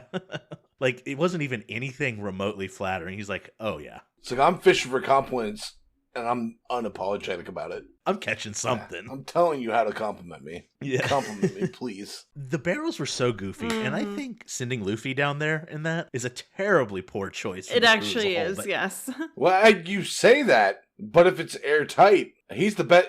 He's the best one to send out because if something happens, he's immediately going to drop to the bottom. You don't have to add a lot of, which I think is the point of the design. If anything goes wrong, he's absolutely cooked. Zoro and Sanji can save themselves. That's true, but at the same time, it's like they gave him 2 barrels, which everyone else was a barrel. I see that they have taken steps to be on the better side of this, but it still feels like an irresponsible choice. I just think as a salvage diver, he's the best option because he's going to get there the fucking fastest. Because he is going to sink like a fucking stone and immediately drop to the bottom. It's silly, goofy stuff either way. True. I don't hate it. I'm not like knocking it down or anything. Is it a good idea? No, but does it make sense? Yes. But yeah, this was good. We're kind of getting into some less like cruise.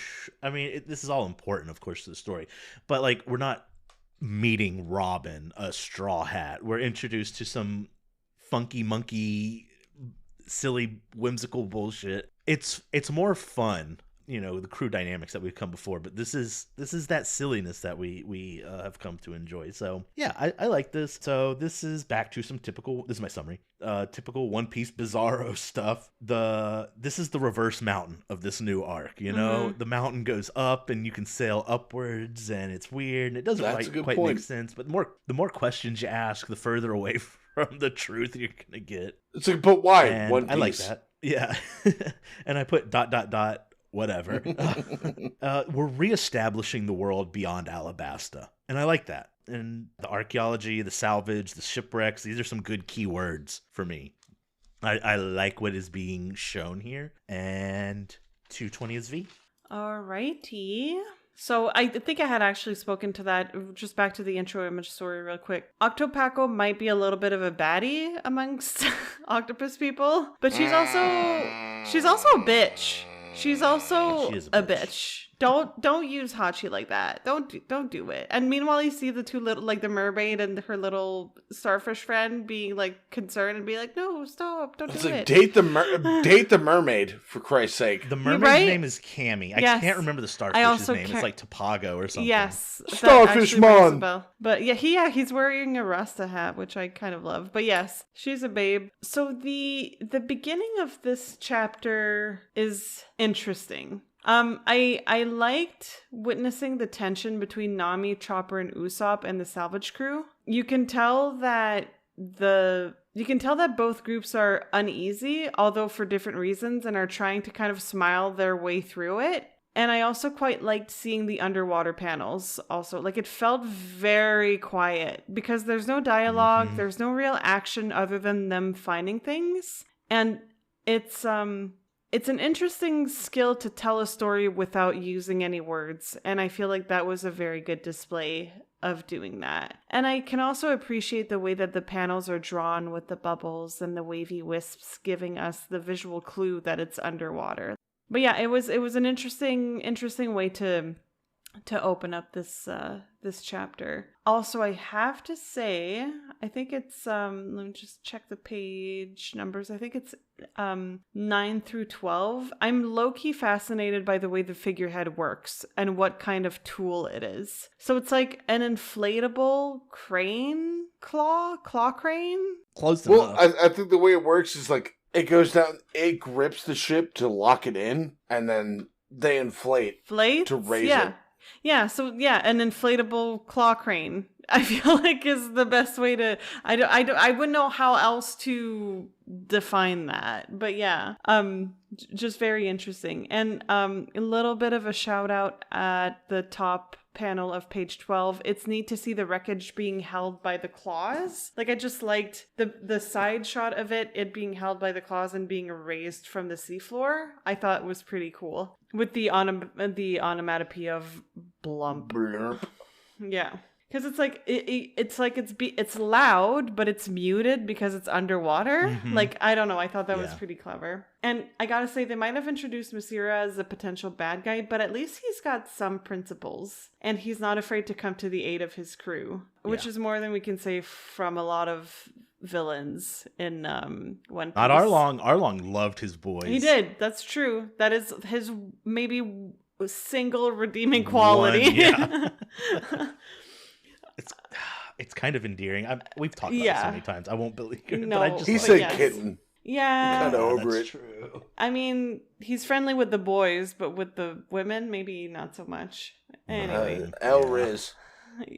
Yeah. On that note, I do like... So I liked page 15. So page 14 and 15 I thought were pretty cool. Like, first of all, the shot of Masira at the top of 14 is giving Donkey Kong even more. Oh, yeah.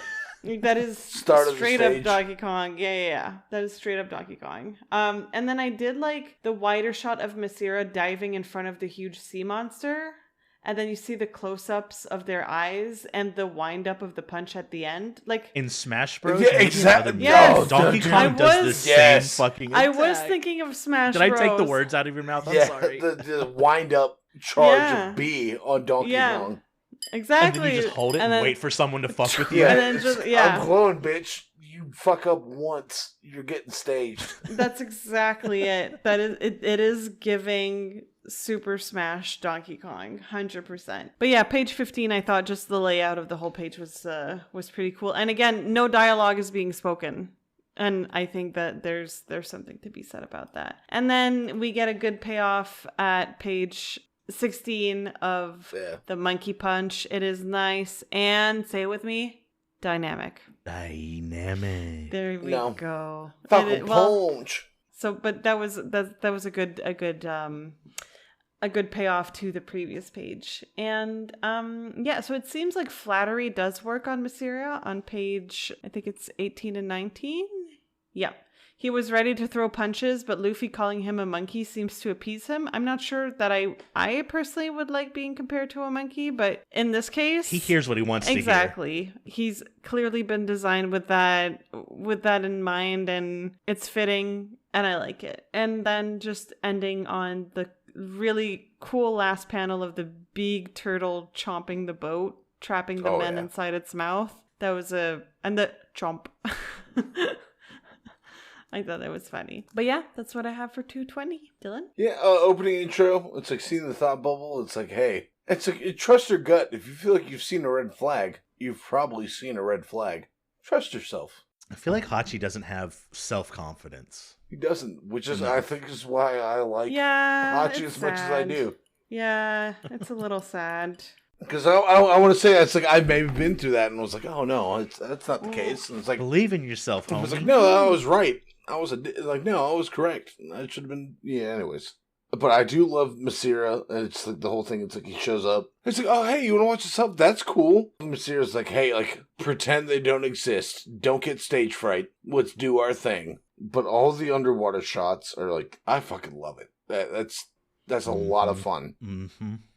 If I may, on the Donkey Kong thing, the aquatic level, and perhaps you even know the song Aquatic Ambiance, it's a very classic video game song. If you do not know it, I suggest you go listen to it. Well, no, it is, if you want to take a second, I'd be down because it is so iconic and beautiful. There's so many like videos on TikTok that use this sound just to exemplify nostalgia, just general nostalgia. Yeah, it's great. Like I could see that song being played throughout this, and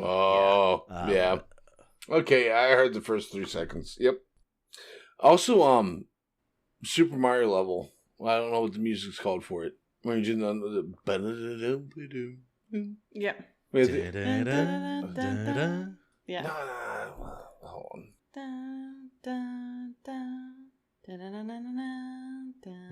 Thank you, V. Okay, you got me locked in on it. No, yes. I'm thinking 64. Oh, I know what you mean. I know exactly what you mean. It's too late. I have to look it up.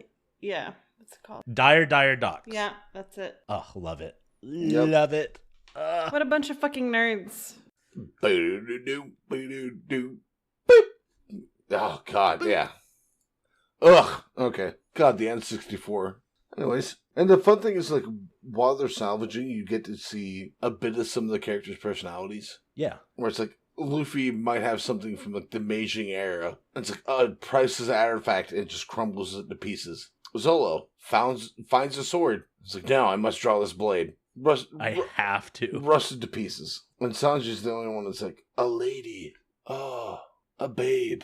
Sharp bar harpoon. Oh, people were murdered here. Okay. He puts it back, it looks like. He's moving on. Yeah. He's not lingering. He's not, like, he sees it, he's like, hold on, this is weird. And then sees, like, oh, these people were murdered. They find a treasure chest. And then, bam, the claw comes in. And the thing is, I think that's, kind of accurate to how ship salvage works. That's what they said, like... By pumping it full of air? Yeah. Where's that? There can't be. Well, look at the Costa Concordia. Maybe in modern times, but not wooden ships. They're not airtight. And I get into this in my notes, but... Well, the thing is, they don't need to be airtight. You usually need to have air bladders. Okay, that's different than what they're doing. Oh, yeah, very true. Very, very true. But, like, if you put in, like, a bladder that covers... That makes sense. You put in a bladder that covers 50 square feet, and you have, like, 8 of those. It's going to rise to the top. Mm-hmm. No, yeah, I got you, Dylan. I feel you. And I love that the stereotypical monkey symbol shit comes down and, like, reinforces the grip on it. But also, like, the reinforcement of the grip is like, okay, this is now how I pump air into the boat. The thing clamps down, the prow of the ship, like, the figurehead of the ship clamps on it, and that's how they get the air tubes into it. And then apparently, Masira's just got motherfucker been hitting dabs on the bong rig since he was 4. And it's got that fucking lung capacity. I have something in my notes about that. So shit, I ain't never coughed, bitch. He chiefs the whole fucking ball and then passes. That's like, what am I supposed to... I know you call these blunts, but I call them one-hitters. Everything's a one-hitter to him. But also, actually, if they were to raise this accelerated, they'd get the bends. They didn't decompress before they came up. Anyways. That's a fair point. Yeah. In normal talk, it is, but in One Piece, it's like... Like, why are you asking these questions? Bruh, Pell's alive. What are you fucking worried about? Just gestures generally towards everything. As the ship started to come up, it's like, oh shit, we're coming up. And then you cut to Masira, and Masira's like, yeah, fuck yeah! And, like, it has the whole top of 14, the whole just, like, standing there. flexing. Everybody's like, "What? Are we supposed to take? Yeah. Are we supposed to take a picture? Is this for like? Are we at Disney World? What the fuck's going on?" He dives down, and then again, because all I've seen from him at this point is just like, you're just a goofball character. You're like Usopp dialed up a lot. You're just here for comedic relief. Juiced up Usopp. Yeah. Juiced Yeah. up. I liked it. But like dives down. Oh, Dylan, no. It took me a second. Yeah. Again. Next. Moving on. The American knee-jerk sensitivity. Sorry. But, like, he dives down, then immediately, like, he's been conventionally just goofy. He's like, oh, yes. Gosh, Mickey! It's like, I'm gonna fucking choke this fucking Leviathan out. I mean, there's a monkey punch, and, like, almost like the Gum pistol to the first Neptunian. Yeah. And it's like, now I can handle sea monsters. That's a good comparison, yeah. And they ain't nothing. Which I like. It's a lot of fun. And he gets down there, sees all them, and then I guess at this point, like you said, the weird unrealistic of it, it's not an airtight ship. Like, it's been broken. Now they're just like, oh, the atmosphere is breathable. We could take off our spacesuits. They're breathing in his breath. Yeah. Like, if you remember, he made air. That's how you get carbon monoxide poisoning. Also, it probably stinks. Yeah. I can only imagine his breath is... Because I know he eats ass. No, rank. What the fuck? Now, if he shows up and he's like super aggressive, he's like, how dare you invade my territory? And Luffy's like, a monkey. And he's like, you think I'm hunky? Oh, dude, you're fucking right, dude. My gains are on point. The end of the chapter being the turtle just ups the intensity so much. Love that. But that's all I got. All right. So, my first note was, oh, Octopaco comes crawling back. There's that bitch. Am I remembering it right? She did shun him. She's constantly shunned him, and she's shunning him right now. I'm already predicting the tier list for this arc. Octopaco, F tier. No, I'll give her D, because she is kind of bad. That actually just is making me wonder why we didn't include her in the previous... I didn't include a lot of people. I feel like it makes more sense to include her here. After That's fair. Listen, sometimes I make decisions just based on a whim. It's not always logic going on up here. I promise. I also noted that all the underwater scenes were absolutely stunning, actually. Very pretty. I think pretty's a great word. It feels peaceful and interesting and yeah, like that. Right before he pumps that sunken ship, Masira, being he says, prepare for inflation. And I kind of had a little side eye for that. I don't know. Maybe that's just because an inflation kink? Live in... Yeah. I think the internet has... broken you? Just... Yeah. Unfortunately. I get it. I wrote that I don't want to. No, it's okay. No, you should just leave it. Yeah, just leave that one. It's okay. It's not worth. No, it's not. I'm okay with that. I wrote, and we've kind of discussed it, but I wrote that I questioned the logistics of this whole salvage operation. But again, it's one of those situations where you start asking questions, you're not going to be happy with the answers, and nor should you be. It's not about finding the science. This isn't a science textbook, but it's still something that enters my head, and I had to write it down. All right, Masira, heading on down. He's kind of badass. I know we've lingered on the punch, but he goes down there on a single breath, and he's shown that he has them fucking king shit lungs, you know? He's a lung man. Well, I was going to say, like, he goes on a single breath. A single breath is raising a galleon. Yeah, and then, right, exactly. So that he has air for days. Yeah. And I like that. He's cardio I mean, king. have you seen his chest? Like, the guy is broad. Like, there's a lot of room for big lungs, you know? V's out here, like, cracking out the suntan oil. I mean, I don't know if she's expressed any thirst for this guy. It's on my... No, not currently. Soon. I have yet to see him shirtless, but no. Takes them fucking... You overalls know what down. they say about big lungs, right? What? Super small penis. I said, you know what they say about big lungs, right? I mean, they could go down on someone for a long time. Oh my God. You had to take it somewhere real. You had to. You posed the question, okay? Okay, you're right. You did. You did this to yourself. And I like the flattery. Again, I said this last chapter, but it's funny. It's cute. It's a little not super Chopper coded. But it's like if Chopper wanted to be complimented, Where he's like, It's like, "Oh, stop. It's like, Yeah. he's like leading, But go on. leading to it. It's like, oh no, stop. Yeah. It's like, I'm really good at this. Oh, you think I'm good at that? Oh. Whereas Chopper's just like, on his merit. It's like, oh, stop. Yeah, to summarize, the art was especially well done here. There's some interesting characters, some concepts, and it was a lot of fun. The unique characters and the art carry this chapter very well. A little suspension of disbelief is required here, but the main character is a rubber man, so Yep. why am I saying this? Out the window. Yeah. So, 221 is Dylan. I don't think it's a canonical fucking cover page, but it's fun. Such a good cover page. I love that cover page. Because that background, that's giving me Howl's Moving Castle. It looks like Howl's Moving Castle. Yeah. You're right. With the little janky ass towers. The crew's super distraught. Usopp's again denying. He's like, I didn't see anything. It's a dream. And Chopper's like, it is? And Nami's even buying into it. What's different? But hey, Everyone has their own coping mechanisms, and sometimes Hey, they can rub off on you. honestly, Again, PTSD is a son of a bitch. I get Usopp it. with the disassociating. Yeah, the bottom right panel of 3 is what we call trauma bonding. Yeah, Yeah. right. And then Nico Robinson immediately like, oh, have they been devoured, ship and all? As the tortoise is just munching on the ship they're in. Would you boop his snoot, V? With an elephant rifle, Boop- maybe? boop the turtle snoot. Yes. Actually, let me see. No, Usopp's. No, Usopp, not not Usopp. Let me actually see if I have any notes on that. I don't think I noted that, but the answer to your question is yes. I will boop any and all snoots. I do like the fact that it's like, oh, the air hoses are hanging out of its mouth. It's like, oh, what does it fucking matter? I'm pretty sure that's Robin saying Yeah. that, like, damn, I think they're dead. Odd. Oh, at least they can breathe before they die.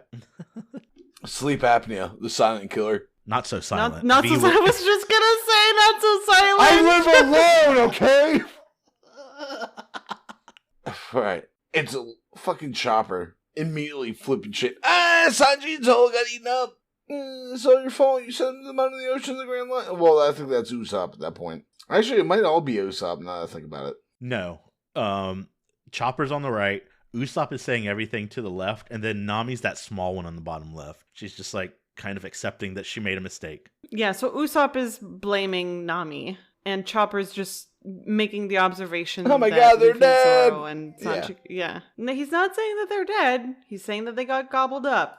There's a difference. Look at his dumbass face. He thinks they're dead.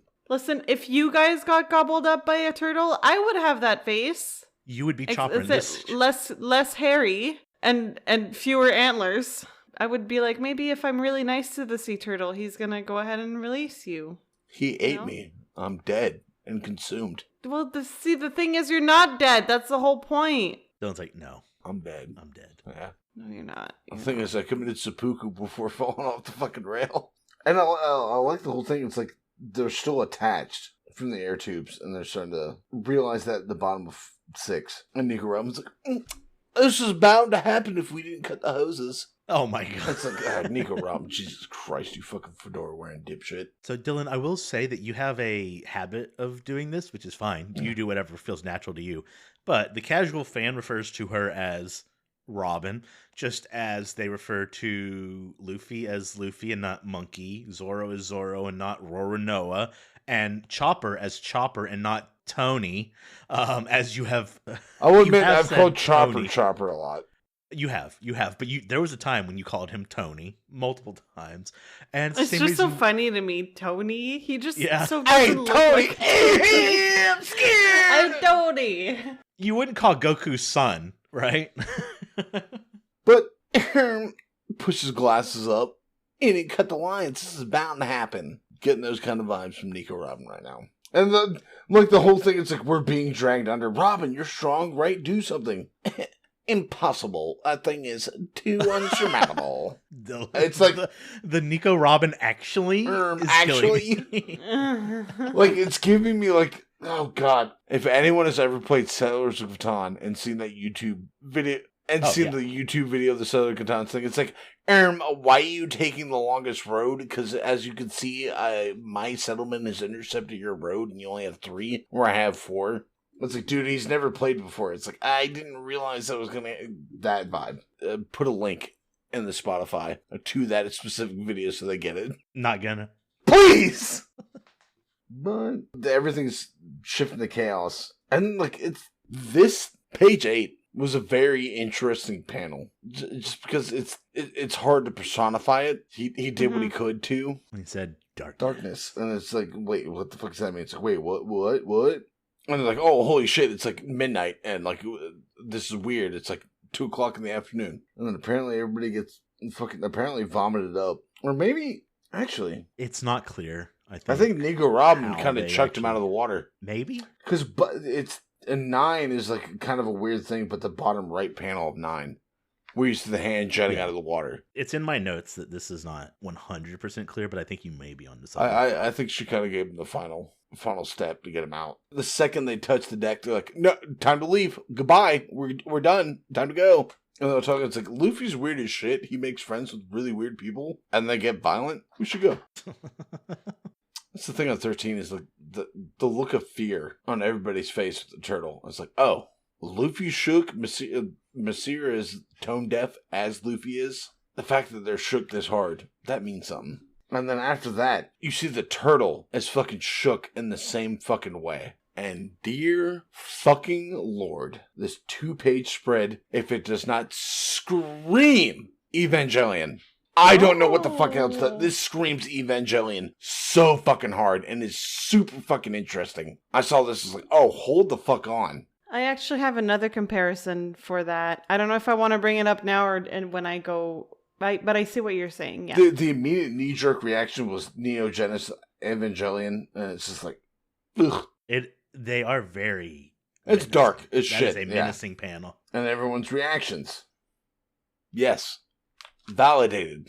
I would react the same way. It's like, oh shit, the gods are frowning upon us. It is time to go. We have angered them.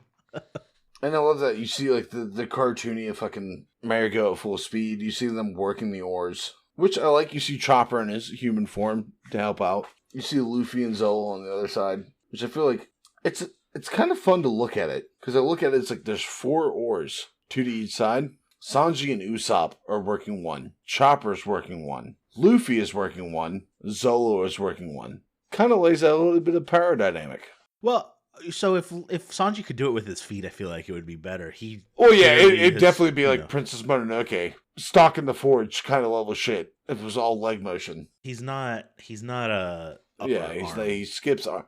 He's really weird. He skips arm day, which is weird as shit. Good for him. And I love that, like, you come to the calm scene, like 18, it's like, oh my god, what? A galleon fell from the sky? That's so weird. It's super dark right now. What's going on? Like, all blah, blah, blah, blah, blah, blah, blah, blah. And then Masir's like, yeah, that was really scary. And everybody's like, oh, collective sigh of relief. Get the fuck out of here! I fucking love, what the love fuck? That. So One Piece. Love the shit out of funny. That. And then, honestly, that's all I gotta say. Good job. Like, this volume is intriguing. The way you've reacted, it's kind of giving me your reactions to Baratier in the fact that it's like a really like funky. It's wonky, weird, but it's a lot of fucking fun. It's a lot of fun. Yeah. B 221. Yeah. So, as we kind of spoke about, the intro image was very cute with the boys napping on the bench, mouth agape while Usopp is tinkering away. Also, just want to say that penguin looks cooler than I ever will. And I can only aspire to be as cool as that penguin. And speaking of Evangelion, it's giving, what's the name of the penguin in Evangelion again? Let me find his name. His name is Pen Pen. So there is a penguin character in Evangelion, and that's kind of reminding me of him.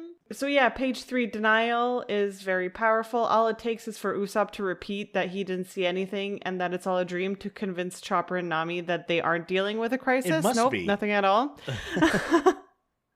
There's nothing wrong. It's all fine. The 2-page spread at pages 4 and 5 was really, really good. I love Robin stepping in and flatly saying that they've been devoured, Usopp's face as his illusion is being shattered, and the great shot of the ships completely dwarfed by the sheer size of that gigantic turtle. Bottom of page 9. How did Luffy, Sanji, and Zoro get out of the turtle's mouth? And a great question, one that I brought up in my notes. Yeah, it's not clear to me. I think Nico robbed the poor mouth. She helped in some way, but there's no way she opened the mouth. I'm assuming. Yeah, so we see her fear. hand. We see a hand jutting out of the water. The scale of her help is not clear. It's not it right. I'm happy that I'm not the only one that somehow didn't catch that. I wrote literally, I don't know how they escaped, but I suppose it really isn't all that important. Right, and that's exactly it. Again, we were talking about suspension of disbelief, and I feel like this is very much a moment where that would be applicable. But yeah, I was like, what? Well, my assumption is that the fear inspired the turtle to spit out what was in his mouth or something. Yeah. Anyway, if any of our listeners have any sort of insight on it, please let us know. They were spat out before the fear showed up. Maybe. But all that's to say it's not clear, right? Yeah. I like the dialogue in the middle of page 10 when Sanji shares the story of what happened. The way he says, but he was friendly with Luffy at first, naturally, they're both monkeys. It's just good comedy. And it's like I can imagine how he says it in my mind, like very matter of factly, like he was naturally, they're both monkeys. It's just very, very obvious to him. And I thought that was kind of funny. It is funny. I like it. I guess they didn't notice they got chomped by the turtle. They didn't see it coming from inside the ship, I guess. I feel like you would feel a shift in the water at the very least if you have movement, but they aren't the most perceptive. Yeah, but you would still feel the ship moving, like as it's being sucked in, like the change, like I don't know. But again, suspension of disbelief. Starting at page 13, we get a series of cool panels. Luffy and Masira and the turtle all looked shocked as heck, and we get the reveal at pages 14 and 15 that they're dealing with something much bigger than they are. Again, just great. The build up, like, so page 13 in particular was very good with the close-ups on the faces and just the general reaction. And yeah, so the spread at 14 and 15 was great, as Dylan pointed out. My comparison was, and again, it's another Zelda reference, but it is the four giants in Majora's Mask. Instead, it's 3 giants. That is the first thing that came to mind, like just very tall, long arms, long legs, giants. So that is what I was reminded of in those cases. Although I will say with the wings, the Evangelion comparison is also very good. But yeah, I've just been scarred recently by that series. I get it. And I've been playing Zelda again, so that's at the forefront of my mind lately. Zelda's always at the forefront of most of our minds. That's very true. And then I love the pacing at pages 18 and 19. Every character has their own little panel where they reflect on what happened, ending with the intruder, Masira. And the realization sets in at the top of page 19, and in unison, the boys literally kick him out and shout at him to get lost. Yeah. I thought that was great. Sanji kicks him, but everybody else kicks him as well. Yeah, exactly. It's like he was already gone, but we're going to make him extra gone. And then I did have something with regards to the SBS. I liked the 2 first entries. I love how dorky Oda comes across in the first one. Yeah, because he's asked, which character in One Piece do you resemble the most? In parentheses, I'm thinking you're probably very Usopp-ish. And he says, there's the brains, the calm demeanor, the clothes. Yeah, I guess I'm a lot like Shanks. I can hear everyone shouting in agreement. Ha ha ha! Ow! Don't throw things at me. That hurts. Like, what a fucking nerd. What a fucking dork. I'm glad you put that up. That's so wholesome. I thought that was really funny. And then the second SBS, it was informative to have some additional insight on the rebel uprising in Alabasta with regards to the numbers of people that they're talking about. It helps put the events that happened in Alabasta in perspective with regards to the sheer number of people that were involved. Like, because we didn't see all of it, right? They're talking about people in basically the millions. Yeah. And we only saw snippets of that. So Right. it's interesting to put that in that scope. And then to just it be reiterated in terms of like actual hard numbers, I think was neat. And that's what I had for 221. All right. My notes for this chapter were very short, and you guys nailed a lot of them. So this should be quick. The turtle panel, the big, like, it was almost a full, I think it was a full page of, I think it's a page and then some of the prior page. Yeah. So this would be 4 and 5. I really like the perspective of the merry-go, followed by Masira's ship, followed by this fucking abomination, massive god. Mhm. It's like, whoa. Well, it's got the galleon in its mouth, which is dwarfed. Exactly. Yeah. And I thought this was great. We've glazed Oda on his use of perspective, and I think this is just another Yeah. great example of that. Mm-hmm. And the giant, whatever it is, showing up was really cool. And I thought the ending was really funny. This is just kind of, again, they're showing us Mhm. something along the conveyor belt to what's happening next. And I'm not saying conveyor belt is dismissive. I don't think a whole lot of like super importance happened here, but clearly something is being shown to us with these giant yeah. bodies. Ooh, Right? Yeah. That doesn't feel like a one-off thing just to No. And if it solution is, the problem. I'm gonna stop reading One Weird. Piece. Like, So my summary, I don't have much to say about this one. I don't think it did anything particularly exciting, barring the giants, but I don't think it let anything down. I was content with what we got, and that's a merit in and of itself. You know, to keep me interested, to keep the story moving. That's good. That's fine. Yeah, I feel like storytelling sometimes for- we need those more just like exposition chapters of like, this is what's happening, but it's not a whole lot of like concrete action. that is what I had. Oh, go on, Dylan. I apologize. We're talking about it was like 17.